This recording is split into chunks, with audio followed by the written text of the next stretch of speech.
AG ನ್ಯೂಸ್ಗೆ ಸ್ವಾಗತ. ಕ್ರೀಡೆಗಳಲ್ಲಿ ಪಾಲ್ಗೊಳ್ಳುವುದರಿಂದ ಮಾನಸಿಕ ದೈಹಿಕ ಆರೋಗ್ಯ ವೃದ್ಧಿಯಾಗುತ್ತೆ ಎಂದು ಜಿಲ್ಲಾ ಮಹಿಳಾ ಮತ್ತು ಮಕ್ಕಳ ಕಲ್ಯಾಣ ಇಲಾಖೆಯ ಉಪನಿರ್ದೇಶಕ ತಿಪ್ಪಣ್ಣ ಶಿರಸಗಿ ಹೇಳಿದರು. ಹಿರಿಯ ನಾಗರಿಕರ ದಿನಾಚರಣೆ ಅಂಗವಾಗಿ ಜಿಲ್ಲಾಡಳಿತ, ಜಿಲ್ಲಾ ಪಂಚಾಯಿತಿ, ಮಹಿಳಾ ಮತ್ತು ಮಕ್ಕಳ ಅಭಿವೃದ್ಧಿ ಇಲಾಖೆ, ಆರೋಗ್ಯ ಮತ್ತು ಕುಟುಂಬ ಕಲ್ಯಾಣ ಇಲಾಖೆ, ಕ್ರೀಡಾ ಇಲಾಖೆ, ಜಿಲ್ಲಾ ವಿಕಲಚೇತನ ಹಾಗೂ ಹಿರಿಯ ನಾಗರಿಕ ಸಬಲೀಕರಣ ಇಲಾಖೆ ಸಂಯುಕ್ತ ಆಶ್ರಯದಲ್ಲಿ ಸೆಪ್ಟೆಂಬರ್ 15ರಂದು ಜಿಲ್ಲಾ ಕ್ರೀಡಾಂಗಣದಲ್ಲಿ ಹಮ್ಮಿಕೊಂಡಿದ್ದ ಹಿರಿಯ ನಾಗರಿಕರಿಗಾಗಿ ವಿವಿಧ ಕ್ರೀಡೆಗಳು, ಸಾಂಸ್ಕೃತಿಕ, ಸಂಗೀತ, ಜಾನಪದ ಕಾರ್ಯಕ್ರಮಕ್ಕೆ ಚಾಲನೆ ಕೊಟ್ಟು ಅವರು ಮಾತನಾಡಿದರು. ಕ್ರೀಡೆಗಳಿಂದ ಎಲ್ಲಾ ಚಿಂತೆ ನೋವುಗಳನ್ನು ಮರೆಯಬಹುದು. ಕ್ರೀಡೆ ಆರೋಗ್ಯಕ್ಕೆ ಉತ್ತಮ ಔಷಧಿಯಾಗಿದೆ ಎಂದು ಹೇಳಿದ್ದಾರೆ. ಜಿಲ್ಲಾ ಶಸ್ತ್ರಚಿಕಿತ್ಸಾ ನಿವೃತ್ತ ಅಧಿಕಾರಿ ಡಾಕ್ಟರ್ ಭಗವಂತ ಅನ್ವರ್ ಮಾತನಾಡಿ, ಹಿರಿಯ ನಾಗರಿಕರಾಗಿ ವಿವಿಧ ಕ್ರೀಡೆಗಳು, ಸಾಂಸ್ಕೃತಿಕ, ಸಂಗೀತ, ಜಾನಪದ ಕಾರ್ಯಕ್ರಮಗಳು ಹಮ್ಮಿಕೊಂಡಿರುವುದು ಒಳ್ಳೆಯ ಕಾರ್ಯ. ಹಿರಿಯ ನಾಗರಿಕರು ದಿನನಿತ್ಯ ಯೋಗ, ವ್ಯಾಯಾಮ, ಕ್ರೀಡೆಯಲ್ಲಿ ಪಾಲ್ಗೊಳ್ಳುವುದರಿಂದ ಉತ್ತಮ ಆರೋಗ್ಯ ವೃದ್ಧಿಯಾಗುತ್ತೆ. ಪ್ರತಿಯೊಬ್ಬ ಹಿರಿಯರು ದಿನನಿತ್ಯ ಯೋಗ, ವ್ಯಾಯಾಮ, ಧ್ಯಾನ ಮಾಡುವಂತೆ ಸಲಹೆ ಕೊಟ್ಟಿದ್ದಾರೆ. ಇನ್ನು ಕಾರ್ಯಕ್ರಮದ ಅಧ್ಯಕ್ಷತೆಯನ್ನ ವಹಿಸಿ ಜಿಲ್ಲಾ ವಿಕಲಚೇತನ ಹಿರಿಯ ನಾಗರಿಕರ ಸಬಲೀಕರಣ ಕಲ್ಯಾಣಾಧಿಕಾರಿ ಶರಣಪ್ಪ ಪಾಟೀಲ್ ಮಾತನಾಡಿ, ವಿಶ್ವ ಹಿರಿಯ ನಾಗರಿಕರ ದಿನಾಚರಣೆ ಅಂಗವಾಗಿ ನಮ್ಮ ಹಿರಿಯ ನಾಗರಿಕರಿಗಾಗಿ ನಮ್ಮ ಇಲಾಖೆ ವತಿಯಿಂದ ಪ್ರತಿ ವರ್ಷವೂ ಕೂಡ ವಿವಿಧ ಕ್ರೀಡೆ, ಸಾಂಸ್ಕೃತಿಕ, ಜಾನಪದ ಕಾರ್ಯಕ್ರಮಗಳನ್ನು ಹಮ್ಮಿಕೊಳ್ತಾ ಇದ್ದು, ಈ ಒಂದು ಕಾರ್ಯಕ್ರಮದಲ್ಲಿ ಹಿರಿಯರು ಅತ್ಯಂತ ಉತ್ಸಾಹದಿಂದ ಹೆಚ್ಚಿನ ಸಂಖ್ಯೆಯಲ್ಲಿ ಪಾಲ್ಗೊಳ್ಳುತ್ತಾರೆ. ಅಕ್ಟೋಬರ್ 3ರಂದು ವಿಶ್ವ ಹಿರಿಯ ನಾಗರಿಕರ ದಿನಾಚರಣೆ ಕಾರ್ಯಕ್ರಮದಲ್ಲಿ ಅತ್ಯಂತ ಹಿರಿಯ ನಾಗರಿಕರನ್ನ ಗೌರವಿಸಲಾಗುತ್ತೆ. ಕ್ರೀಡಾಕೂಟದಲ್ಲಿ ಭಾಗವಹಿಸಿ ಗೆಲುವು ಸಾಧಿಸಿದ ಹಿರಿಯ ನಾಗರಿಕರಿಗೆ ಪ್ರಶಸ್ತಿ ನೀಡಲಾಗಿದೆ ಅಂತ ತಿಳಿಸಿದರು.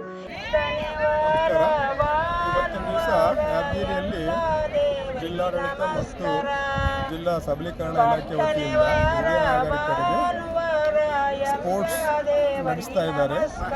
60+, 60 to 70+, 2 ಬ್ಯಾಚ್ ಮಾಡಿಬಿಟ್ಟು ಬಿರುಸಿನ ನಡಿಗೆ ಮತ್ತು ಬಕೆಟಲ್ಲಿ ಬಾಲ್ ಹಾಕೋದು, ಗಾಯನ ಸ್ಪರ್ಧೆ ಮತ್ತು ಮ್ಯೂಸಿಕಲ್ ಚೇರ್ ಎಲ್ಲ ಮಾಡಿಸ್ತಾ ಇದ್ದಾರೆ.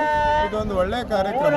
ಹಿರಿಯ ನಾಗರಿಕರು ರುಟೀನ್ ಆಗಿ ಡೈಲಿ ಆಟೋಟಗಳಲ್ಲಿ ಭಾಗವಹಿಸಿದರೆ ಅವರು ಡೆಫಿನೆಟ್ ಆಗಿ ಹೆಲ್ದಿಯಾಗಿರ್ತಾರೆ. ಯಾವಾಗಲೂ ಬಾಡಿ ಮೊಬಿಲಿಟಿ ಇದ್ದರೆ ಚೆನ್ನಾಗಿರುತ್ತೆ.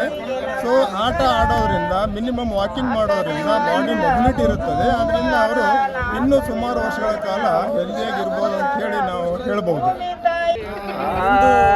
ದಿನಾಂಕ 15/9/2025 ಜಿಲ್ಲಾ ಕ್ರೀಡಾಂಗಣದಲ್ಲಿ ವಿಶ್ವ ಹಿರಿಯ ನಾಗರಿಕರ ದಿನಾಚರಣೆ 2025 ಪ್ರಯುಕ್ತ ಇಂದು ನಾವೆಲ್ಲ 60 ವರ್ಷ ಮೇಲ್ಪಟ್ಟಿರ್ತಕ್ಕಂಥ ಎಲ್ಲ ಹಿರಿಯ ನಾಗರಿಕರಿಗೆ ಇವತ್ತು ಕ್ರೀಡೆಗಳು ಮತ್ತು ಸಾಂಸ್ಕೃತಿಕ ಚಟುವಟಿಕೆಗಳನ್ನು ಹಮ್ಮಿಕೊಂಡಿದ್ದೀವಿ. ಈ ಕ್ರೀಡೆಯಲ್ಲಿ ಜಿಲ್ಲೆಯಲ್ಲಿರ್ತಕ್ಕಂಥ 100 ಜನ ಎಲ್ಲ ಆಟಗಳಲ್ಲಿ, ಕ್ರೀಡೆಗಳಲ್ಲಿ ಹಿರಿಯ ನಾಗರಿಕರು ಸಕ್ರಿಯವಾಗಿ ಭಾಗವಹಿಸ್ತಾರೆ. ಮತ್ತು ಭಾಗವಹಿಸಿದಂಥ ಹಿರಿಯ ನಾಗರಿಕರಿಗೆ ಫಸ್ಟ್, ಪ್ರಥಮ ಮತ್ತು ದ್ವಿತೀಯ ಮತ್ತು ತೃತೀಯ ಬಹುಮಾನಗಳನ್ನು ಕೂಡ ನಾವು ವಿತರಣೆ ಮಾಡ್ತೀವಿ. ಮತ್ತು ಹಿರಿಯ ನಾಗರಿಕರ ದಿನಾಚರಣೆ ಅಕ್ಟೋಬರ್ 3ರಂದು ಕಾರ್ಯಕ್ರಮದಂದು ಕೂಡ ಜಿಲ್ಲಾ ಮಟ್ಟದಲ್ಲಿ ಜಿಲ್ಲೆಯಲ್ಲಿರ್ತಕ್ಕಂಥ ಎಲ್ಲ ಹಿರಿಯ ನಾಗರಿಕರಿಗೆ ಒಂದು 15 ಜನ ಹಿರಿಯ ನಾಗರಿಕರಿಗೆ ನಾವು ಸಾಧನೆಗೈದಂಥ ವ್ಯಕ್ತಿಗಳಿಗೆ ನಾವು ಈ ಸಂದರ್ಭದಲ್ಲಿ ಜಿಲ್ಲಾ ನಿವೃತ್ತ ಸರ್ಕಾರಿ ಸಂಘದ ಜಿಲ್ಲಾಧ್ಯಕ್ಷರು ಆಗಿರುವಂತಹ ಬಂಡೆಪ್ಪ ಆರ್ಪಡ್, ಜಿಲ್ಲಾ ನಿವೃತ್ತ ಸರ್ಜನ್ ಡಾಕ್ಟರ್ ಭಗವಂತ ಅನ್ವಾರ್, ಅಜಿತ್ ದೋಕಾ, ಶ್ರೀ ಸಾಯಿ ಗ್ರಾಮೀಣ ಅಭಿವೃದ್ಧಿ ಸಂಸ್ಥೆ ಹಿರಿಯ ನಾಗರಿಕರ ಸೇವೆ ಸಲ್ಲಿಸ್ತಾ ಇರುವ ಸಂಘ ಸಂಸ್ಥೆಗಳ ಪ್ರತಿನಿಧಿಗಳು, ನಗರ ವಿವಿಧೋದ್ದೇಶ ಪುನರ್ವಸತಿ ಕೇಂದ್ರದ ಕಾರ್ಯಕರ್ತರು, ಜಿಲ್ಲೆಯ ವೃದ್ಧಾಶ್ರಮ ಕೇಂದ್ರದ ಸಿಬ್ಬಂದಿಗಳು, ವಿವಿಧ ಇಲಾಖೆಗಳ ಸಿಬ್ಬಂದಿಗಳು, ಹಿರಿಯ ನಾಗರಿಕರು ಮತ್ತು ಇನ್ನಿತರರು ಉಪಸ್ಥಿತರಿದ್ದರು. ಕ್ರಮವನ್ನು ವಿಶ್ವನಾಥ್ ರೆಡ್ಡಿ, ಅಬ್ಬೆ ತುಮಕೂರು ನಿರೂಪಿಸಿ ವಂದಿಸಿದರು. Nizamuddin, Yadgir, AG news.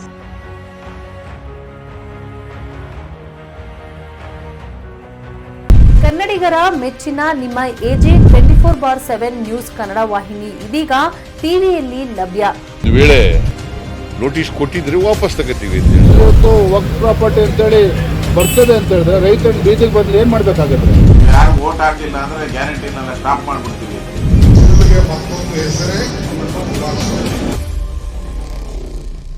ಕರ್ನಾಟಕ ಮತ್ತು ದೇಶ ವಿದೇಶ 360 ಡಿಗ್ರಿ ಸುದ್ದಿ ಹಾಗೂ ಉತ್ತರ ಕರ್ನಾಟಕ, ಬೆಳಗಾವಿ, ಬಾಗಲಕೋಟೆ, ಧಾರವಾಡ, ಹಾವೇರಿ, ಗದಗ, ಬಿಜಾಪುರ ಜಿಲ್ಲೆಯ ಕ್ಷಣ ಕ್ಷಣದ ವಿವರವನ್ನ ಪಡೆಯುವುದಕ್ಕೆ ಎಜೆ 24/7 ನ್ಯೂಸ್ ಕನ್ನಡ ವಾಹಿನಿಯನ್ನ ಲೈಕ್ ಮಾಡಿ, ವಿಡಿಯೋಗಳನ್ನ ಶೇರ್ ಮಾಡಿ, ಕಮೆಂಟ್ ಮಾಡುವ ಮೂಲಕ ನಮ್ಮ ವಾಹಿನಿಗೆ ಸಹಕಾರ ನೀಡಿ ಮತ್ತು ಚಾನೆಲ್ ಅನ್ನ ಸಬ್ಸ್ಕ್ರೈಬ್ ಮಾಡಿ.